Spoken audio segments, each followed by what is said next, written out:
What's up everyone and welcome back to Pokémon Insurgence. In the last episode, we took down the second gym leader in this game here in Vipik City. I don't know, it was this guy. You beat him fair and square. But oranges are circular, buddy. You can't call me a square if oranges are circular. I can't even say circular. I don't know, this episode has started off just about as well as it could have, so welcome back, guys. That last gym was pretty tough, but we did manage to take it down, mostly due to the fact that everybody went Super Saiyan right before we took that place on. By that I mean everybody seemingly evolved. Fedoro, Mistake, and Thunderbolt all evolved right before that gym, so I guess in that way they went Super Saiyan. But today, I guess we're gonna talk to this nice man with a letter for us. Some guy in a blue suit with blue hair dropped it off. Probably like a Abyssal cult member person. This letter is for the one chosen by Mew. We have your friend. We will be waiting in the city dump. If you do not come, you won't see your friend again. Come alone. Oh my goodness, is this a threat? I don't believe it. I don't believe it! If you guys are excited for this episode, be sure to leave a like. I'm pretty excited, I'm not gonna lie. It's a very weird day. You may notice I'm acting a little bit strange. I don't really know why. I guess it's because I'm going home tomorrow, and it's been a while since I've been back there, so I've been kind of itching to sit back down on my actual computer, like on my actual setup, I guess, and record some videos, and then immediately after that, PAX is coming up, so I am definitely excited, and that is sort of translating over into this commentary, so I'm all giggly and stuff right now, and whoa! Egg 3 is gonna be hatching. This is just, oh my goodness, we're off to such a hype episode right now. This is crazy. And it is actually gonna be Mr. Egg, the third, or the second, though I don't know if it might be Mrs. Egg. No, it is Mr. Egg, so we'll call you Egg Jr., because I guess that's who you are. He's not going to be on the team like the, whoa, we can put him in a heavy ball? Yeah, that's right, you're a big boy. Get in that heavy ball, you big old ball of egg. That's basically what Togepi is. Also, the music is messed up now. There we go, let's fix that right up. I'm actually going to deposit Mr. Egg Jr. though, because I don't really want him on the team right now.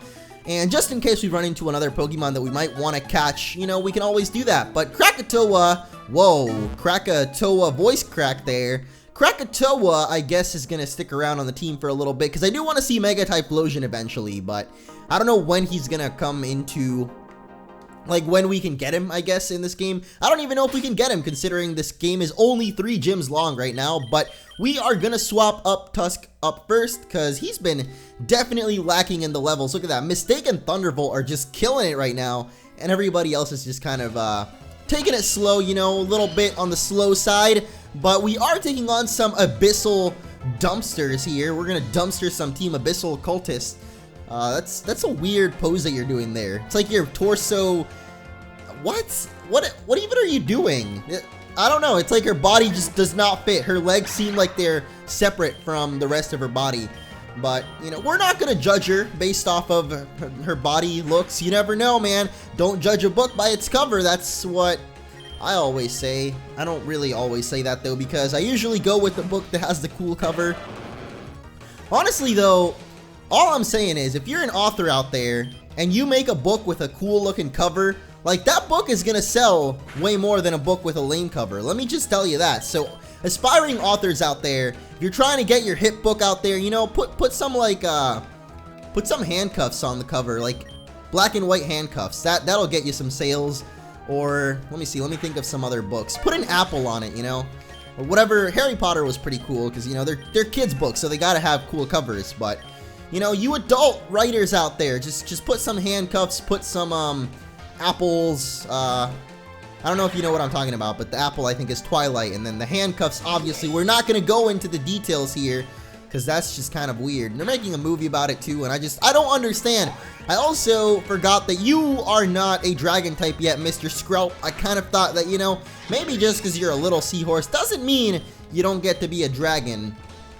Why aren't seahorses? Well, I guess they kind of have the horse kind of face. That's kind of messed up to say, but you know what I mean? Like, little seahorses, like, why are they called seahorses? Do they really look too much like horses? Because they do kind of look like dragons to me, though dragons are fictional creatures, so.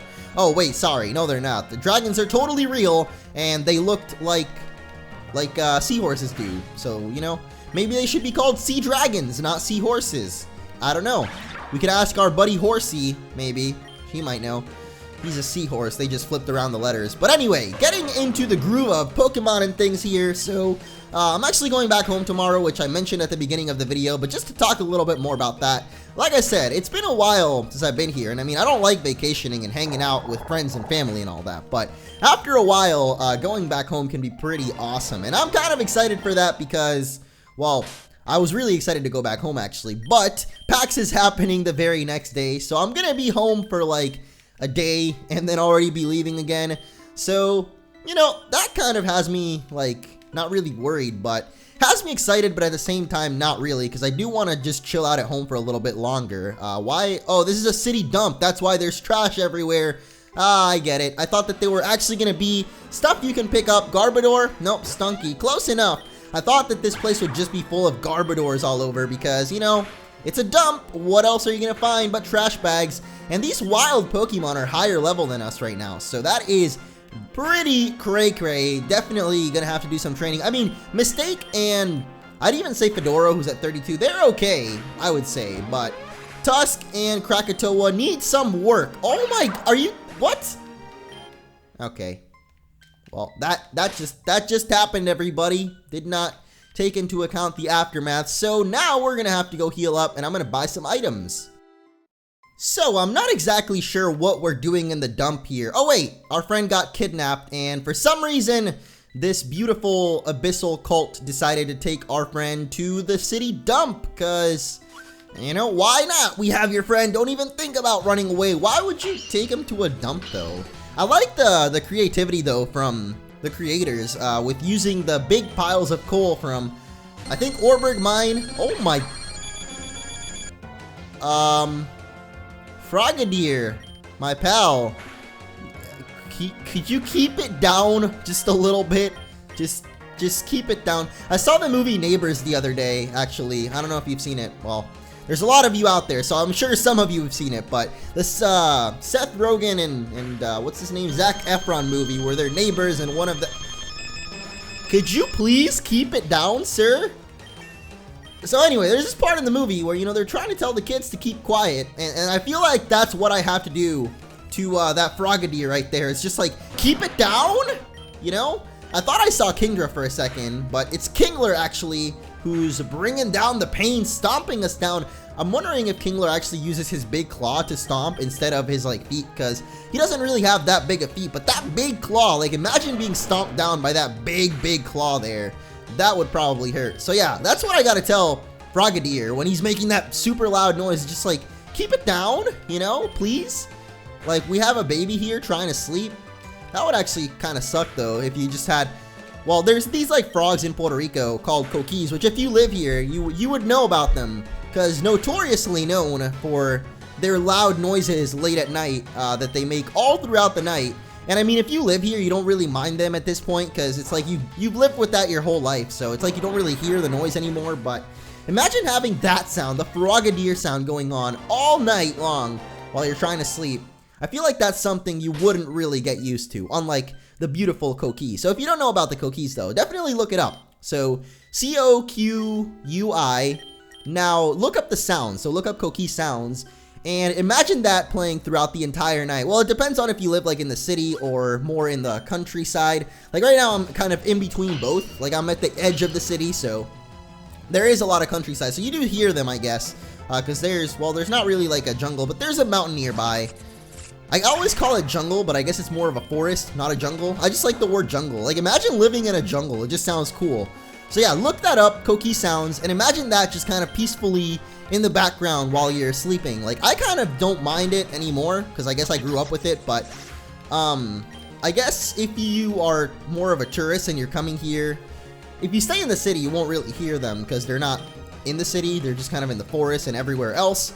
But if you stay more in a rural area, you'll hear that throughout the night. So imagine trying to go to sleep with that, but the Frogadier sound that we heard earlier, like just wailing on your ear forever and ever.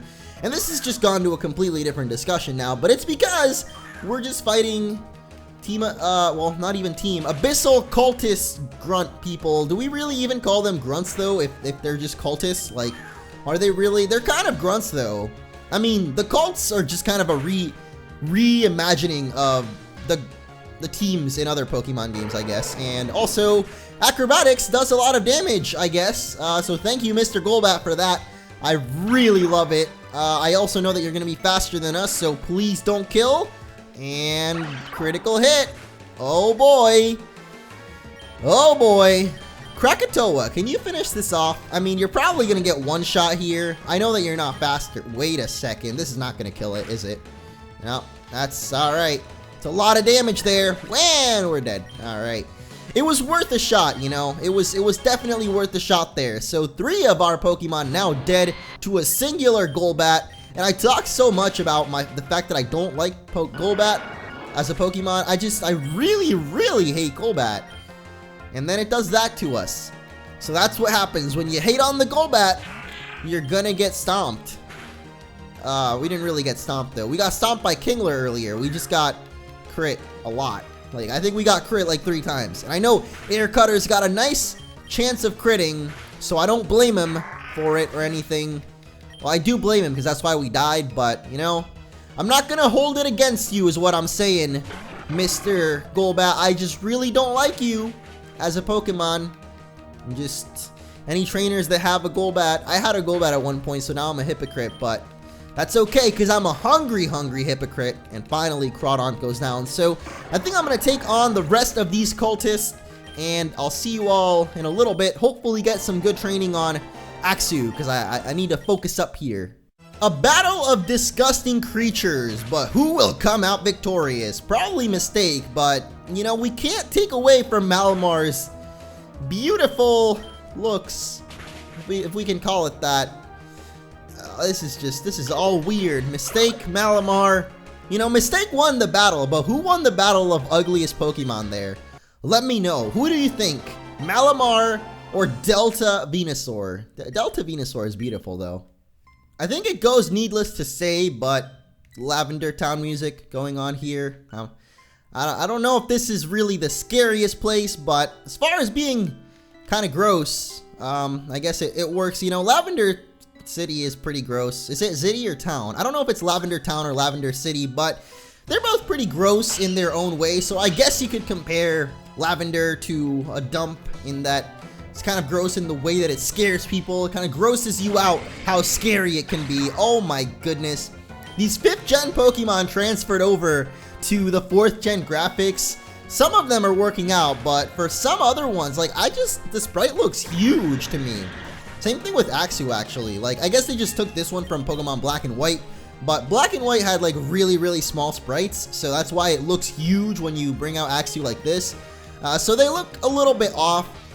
Prinplup, this is a 4th gen, so you know, you've got a regular sprite, but the Binacle there, being a 6th gen Pokemon, it just looks so big and kind of out of place. Oh gosh, we're gonna get hit by a Bide, and it is going to hurt, and who can tank this Bide for us? You know, Mistake, you are pretty tanky and beefed up. I was just saying how beautiful you are.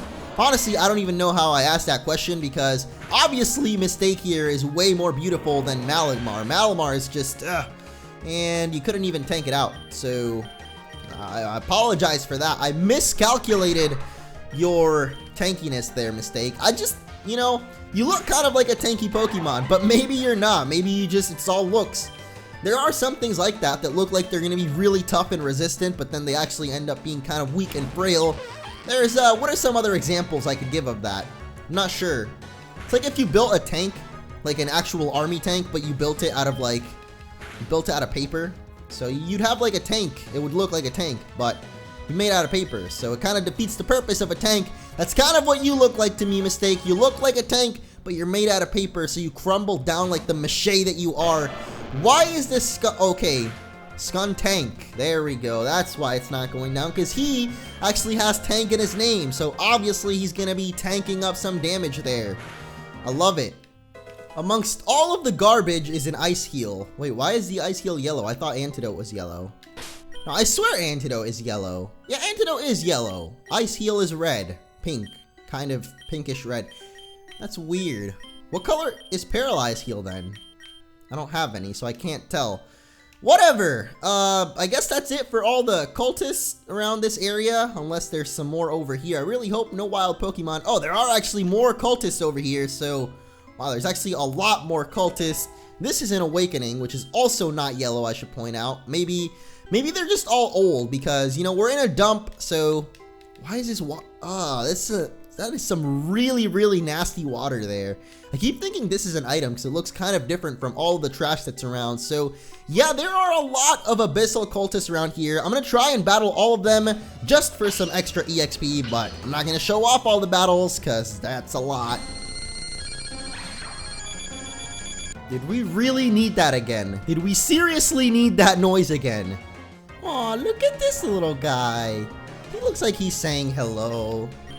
That is pretty cute. Come on, you gotta admit, that's pretty cute. That was a critical hit and we didn't even do half his HP there. Alright, man.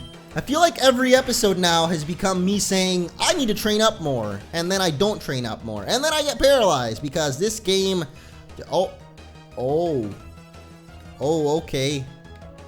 Oh, so that's how hail works, huh? Everything just kind of freezes. But yeah, this game is just hacks everywhere. So, you know, of course we're paralyzed. Of course we've got hail going on now. Of course we've got, well, hail's not really hacks, but it did kind of freeze up the whole battlefield. So we're paralyzed not just as a Pokemon, but we're paralyzed in the battlefield as well. Look, why are we stuck? Like, why is no one moving right now? I don't understand. Alright, my last super potion, even though I just bought all of these. Oh boy. I thought this was just a friendly Celio saying hello. But no, look at this guy. He's ruthless. Behind, and the swagger? Really? Really, buddy? Just putting the icing on the cake? The hail on the battlefield? Hey, welcome back to the dump where there's a 90% chance that you'll get paralyzed or confused or both in almost every battle.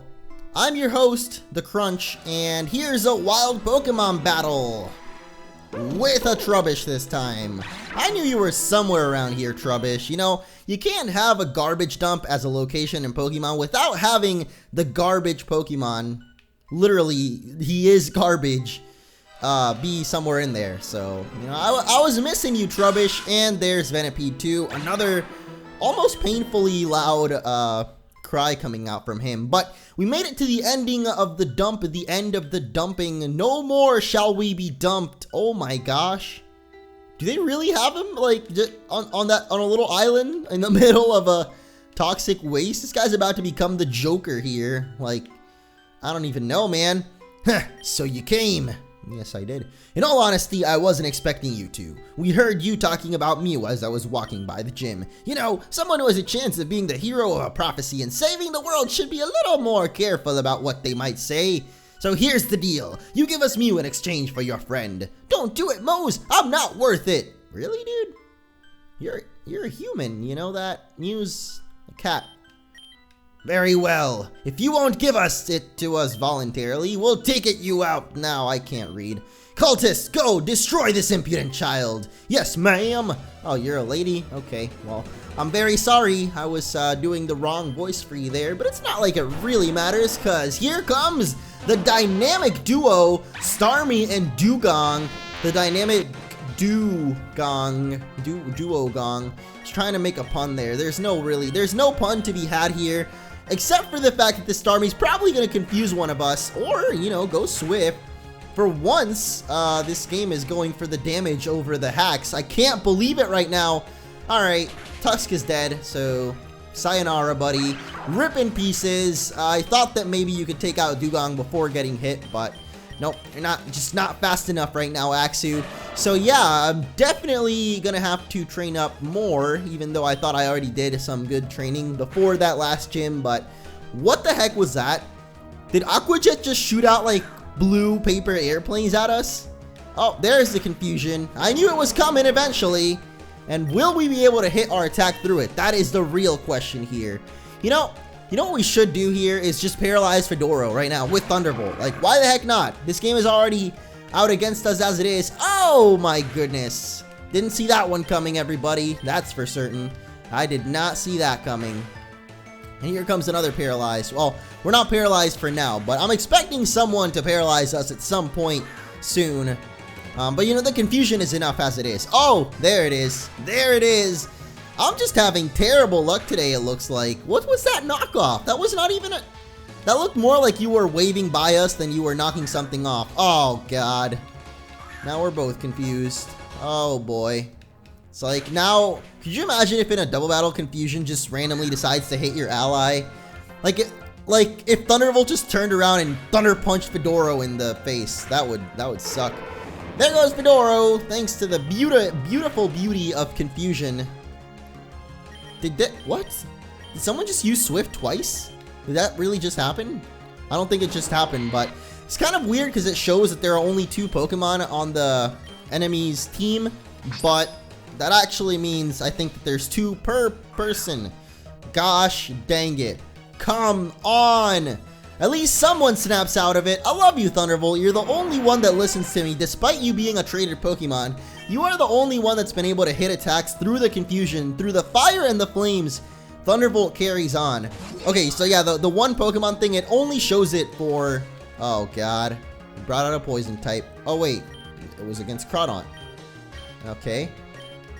I thought that we weren't going to be able to hit Draining Kiss because Skrelp is poison, but no, it was because Crawdaunt protected itself. But yeah, Thunderbolt has been the only one that's been listening to me through all of this confusion as I accidentally paused the game there.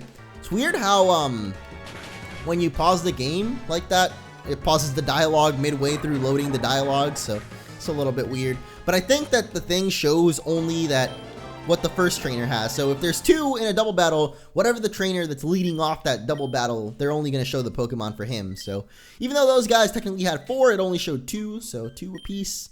Whatever, the 2 of you are pathetic. Since you don't seem to be listening, kid, I'll take matters into my own hands. We can't convince you, so I'll ask Mew itself. Mew, hear this and listen well. This green liquid on the ground is heavily polluted. It is also highly corrosive. Falling into it would kill a person in seconds. Now, if you don't appear to me now, I will push this child Damien into the pool. How are you going to do that when you're on the other side of the pool?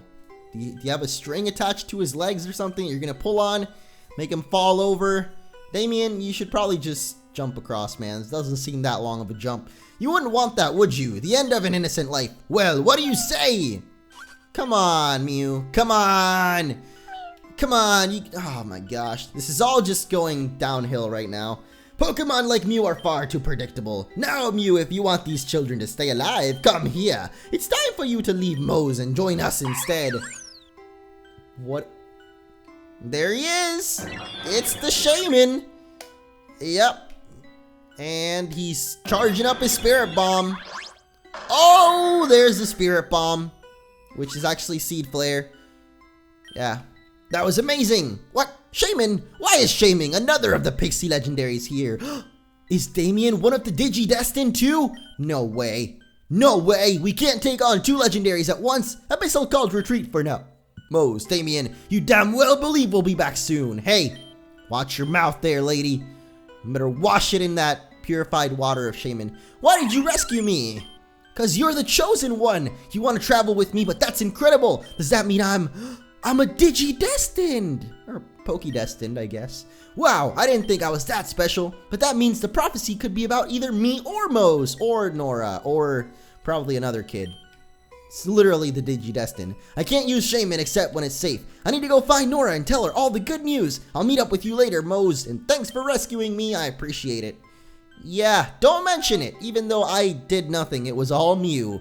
We got the Shaymin powder. Now we can use Shaymin's DNA to transform and use the Seed Flare ability outside of battle. That's actually a really cool idea there.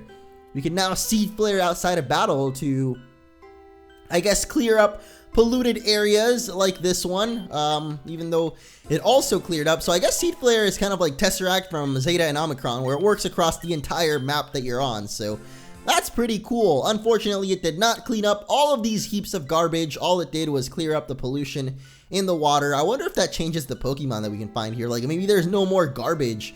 There's no more Trubbish and Stunkies here.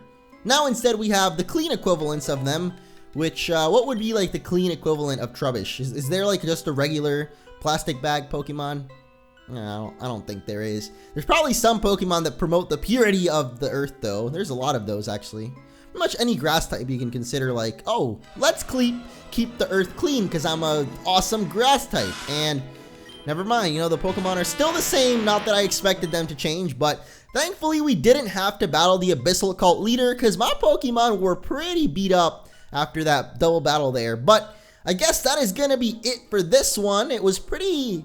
maybe it was short. I don't even know. What we can do, though, to wrap up the episode is a few of you told me that you can get Delta Ralts somewhere around here to the east side of the city, the west side. I don't know which one. There's like apparently a secret somewhere around here, and I don't know where, so we'll go looking for it. Maybe we have to purify the land once again of the impurities of this water.